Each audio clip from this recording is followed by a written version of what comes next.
For almost the last 2 decades, Chinese-made drones have dominated the consumer market. Now, fears of Chinese espionage have forced some drone operators to switch to American-produced models, and away from leading Chinese companies like DJI, which owns over 70% of the market share worldwide. These government bans in Florida, they're not just impacting first responders, police, firemen, they're also impacting people working at universities, so university researchers, and there's a lot of scientific research done with small drones. DJI claims that its drones are secure and points to security evaluations as proof that some US critics' concerns are overblown, and state and local government entities have spent millions on DJI drones, meaning that moving to a US-produced option could be both expensive and wasteful of previous purchases. The US government has these approval lists or mechanisms for approving drone manufacturers. The problem is these are also extremely oriented toward law enforcement and public safety and defense because they were put together by the Department of Defense, Homeland Security. Meanwhile, the war in Ukraine has elevated the need for cheap, reliable drones, such as those in the consumer market, as a key part of modern warfare. And even during the recent attacks by Hamas into Israel, drones were used to give the attackers an advantage. Now we have small drones that you can buy for a few $100s or $1,000, taking over many of the tactical air combat roles that we saw manned aircraft performing. And although the US arguably pioneered the use of drones in a military capacity, they're usually larger, more expensive, and not as easily replaced compared with the churn of consumer drones being used by both sides of the Ukraine-Russia conflict. So some militaries do use our products, but more for disaster relief or civilian type operations. That we see as a valid use case, but we do not want our products used within combat. Drones of many makes and models are being used in Ukraine, from small handmade first-person view drones to large heavy drones normally associated with filmmaking and other enterprise work. So what we're seeing right now is Ukraine is consuming about 10,000 drones a month. Chinese companies such as DJI and others have a large lead on cost-effective and capable drones, but some in the US think this dynamic isn't permanent. There's been this question, different people have different perspectives on this of like, can a US company compete? Like, are we gonna be able to like match the drones that are coming out of China? I think it is gonna be key that US produced drones or drones produced by trusted allies become more affordable.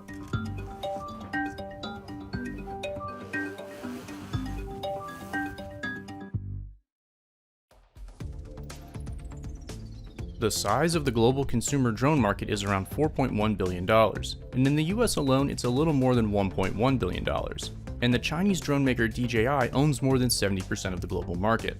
DJI drones range from cheap to expensive depending on the model and features. They're known for being well made, and they come with great support in the form of DJI Care. We're clearly the #1 manufacturer of civilian drones, right? So both for the consumer segment and for the enterprise or business segment, we're a clear leader by a very, very wide margin. Eventually, DJI was able to take advantage both of the fact that they're located in Shenzhen, very close to a lot of electronics, and they also make genuinely quite high quality products. They're inexpensive, they're easy to use, they're reliable, increasingly so since 2016. DJI pioneered small drone technology in the mid-2000s, and their drones continue to be very capable for the cost. That first mover advantage has really helped create DJI as it is today. That and a commitment to innovation. Surprisingly enough, people kind of counterintuitively assume this cheaper Chinese product's going to be less reliable, but in this case it's often not true. There's also some market incentives that have existed around why we don't have a really good Western or European competitor in this particular cheap civilian drone market. China's Ministry of Commerce has recently released export restrictions on certain drones, such as those with long flight times or certain sensors. This effectively limits the sale of these products to enterprise customers. On the China export restrictions, that's really focused on trying to ensure that drones are not being used for combat use, and DJI builds civilian products. Several states in the US have moved to ban the use of DJI drones by state agencies such as police departments or fire departments over data concerns, and a federal ban has been floated by several senators that would restrict federal agencies from using Chinese-produced drones. It's genuinely worrying that we've reached a point where people can kind of win an argument just by naming China. People are not looking at the facts as we would want them to. The facts around DJI are that we've been audited by US government. We've had other companies come in and audit our products as well for cybersecurity, and there's been no threat identified. The problem with making small consumer drones like quadcopters in America is that the price of producing them goes up because material and labor costs, among other things, are higher than in China. Around 2017, 2016, a lot of the Western competitors dropped out of the market. They didn't want to compete. They also didn't make some great choices sometimes. And even if a drone is made in America, making one out of parts solely sourced in the US is quite difficult. But we've got to create the conditions where U.S. companies can win these contracts, particularly when it comes to government provision of drones, local law enforcement provision of drones, and even in our national critical infrastructure, the companies that operate and maintain our electrical power grids, our transportation systems. I mean, DJI is a very impressive hardware company on many dimensions. They've been at it for a while. They make really sleek, integrated systems. Our basic outlook on the market is that it's still very early days. Skydio recently moved to focus on the enterprise market, and they hope that artificial intelligence can be a game changer in who can operate small drones. The opportunity that we see and that many of our customers see is much broader deployment, much more impact, and really giving a drone to everybody who could benefit from one, not just everybody who happens to be an expert pilot. Our products are definitely more expensive. I mean, our cost structure is quite a bit higher than our peers coming from China. Which is why we've chosen to compete on the basis of having a product that's got kind of a different value proposition based on AI.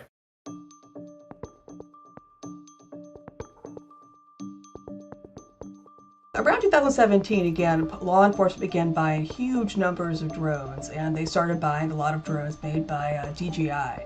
While some police and first responders use DJI drones, US-based companies have also been creating drones marketed towards law enforcement, firefighters, and other government organizations. Law enforcement using them for things like surveillance, for search and rescue, for things like monitoring protests. Of course, it's very controversial. During COVID-19, law enforcement used drones to monitor public movements. I think when you talk about sort of the non-military or non-law enforcement application of drones, there's no immediate threat to using Chinese components. But what we have to prepare for is if there is a conflict with China down the road and they cut off that flow of components, then the law enforcement and military application of drones in America could be curtailed. My name is Blake Resnick. I'm the founder and CEO of Brink Drones. We basically build public safety technology. Brink Drones recently signed a deal to send several drones to the New York City Police Department. Drones aren't anything new to the New York City Police Department, but their use has only increased as the technology has become more ubiquitous. We want to utilize this technology to complement our crisis management team, complement our police personnel, and respond appropriately and be able to respond in record time. You know, a drone could get to a location in 30, 40 seconds, where we're going to have crowded streets where police are not going to be able to get there as fast. The impact is already super positive. I think the potential impact is, the story everywhere is could be much, much greater. There are certainly valid concerns. We don't want to live in a world where we're all being sort of proactively, randomly surveilled from the air. I don't want that. I don't think most folks in law enforcement want that. And that's not the reality today. I think it's a possible future that we have to be on the lookout for, and we are as a company. People weren't sure about the military efficacy of small and micro drones. We're seeing it in spades on a daily basis in the Ukraine-Russia conflict. The U.S. Department of Defense recently announced an initiative called Replicator, which among other things aims to field thousands of small drones in a fairly short time frame. I think this is a sign of a lot of really forward-leaning, sharp folks in the U.S. government and the U.S. DoD seeing the trends and seeing that small, light, survivable systems that are smart enough to do useful things on the battlefield are crucial for the future of our military might, and making investments in that direction. I like the principle of Replicator, the idea that we're going to look for rapid procurement authorities and a quick experimentation timeline in order to field unique weapon systems that can get us the attritable, low-cost drones and potentially strike weapons that I think we need for a conflict across the Taiwan Strait. We do not have the drone factories right now to produce these systems in those quantities. They just don't exist. And we also don't have all of the requisite supply chain components that we would need in order to scale up to that production. So even if you did have a really advanced drone factory, guess what?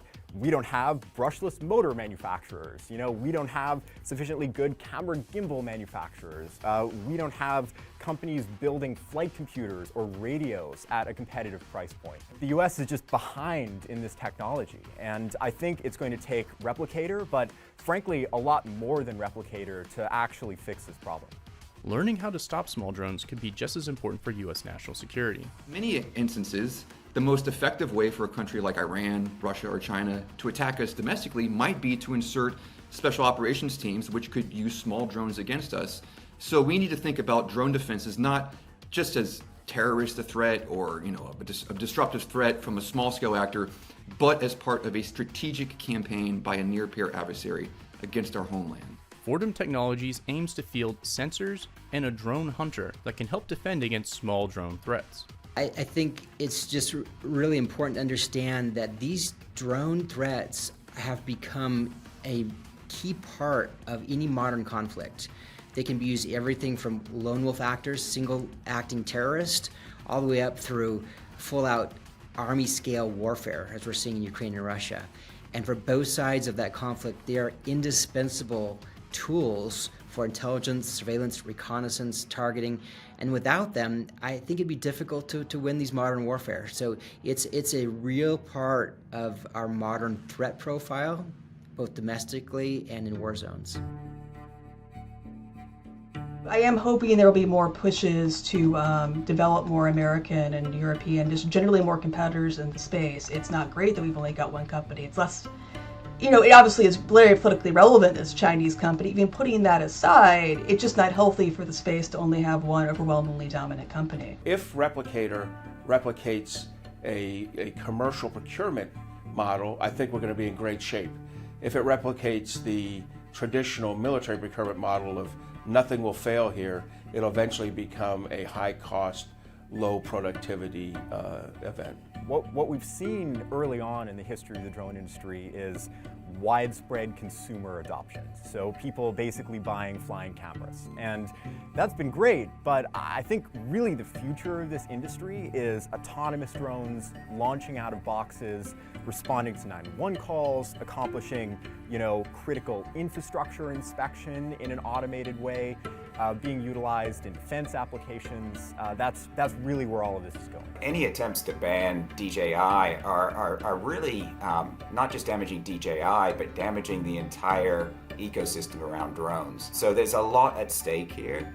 We really hope that the politicians will look at the facts, actually look at the audit reports that have been done by U.S. government institutions as well as private companies that show that our products are data secure. One day if China says, okay, maybe America's catching up or getting a lead in this endeavor, and they can just cut off our components and set us back for years. So we need to think about that and to not drive an over-reliance on Chinese components as we move ahead. The larger scale we reach, the more leverage we get and the more that we can lower our costs, and there's very much a virtuous cycle there. So I don't think it's an impossible mountain to climb. It is a mountain, but we're going up it now.